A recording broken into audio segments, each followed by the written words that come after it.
Welcome to Mahi's magic. இன்றைக்கி என்ன பார்க்க போகிறோன்னா ஒரு குட்டி ஸ்டோரி. என்ன ஸ்டோரின்னு நீங்கள் கேட்கலாம். என்ன ஸ்டோரினா, கடவுள் எல்லாரையும் படைக்கும் போது கடவுள் எல்லா பறவையும் படைக்கும் போது கலர் இல்லாமல் பிளாக் அண்ட் ஒயிட்டில் தான் படைச்சானாம். ஏன்னா அப்போ வந்துட்டு கலரே இல்லையாம். அப்போ வந்துட்டு கடவுளுக்கு ஒரு யோசனை வந்துச்சான், எல்லாத்துக்கும் ஒரு கலர் கொடுக்கலாம். அப்போ வந்துட்டு எல்லா பறவையும் வந்து கலர் வாங்கிட்டு போச்சான். அப்போ பஞ்சவர்ண கிளி மட்டும் ரொம்ப தூரத்துலேருந்து வந்துட்டு இருந்துச்சான். பஞ்சவர்ண கிளி வந்துட்டு ரொம்ப தூரத்துலேருந்து புயல் மழை எல்லாத்தையும் வந்துட்டு இருக்கும் போது எல்லாம் வந்து சேர்ந்துருச்சான்.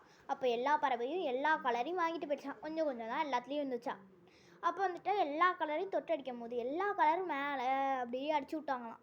எல்லா கலரையும் அடிச்சு விடும் போது அது ரொம்ப அழகாகிடுச்சான். அது பேர் தான் பஞ்சவர்ண கிளி. எவ்வளோ அழகாக இருக்கும் பாரு.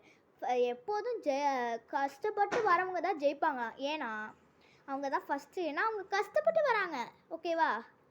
சப்ஸ்கிரைப் மறக்காமல் லைக்கை தட்டி விட்ருங்க.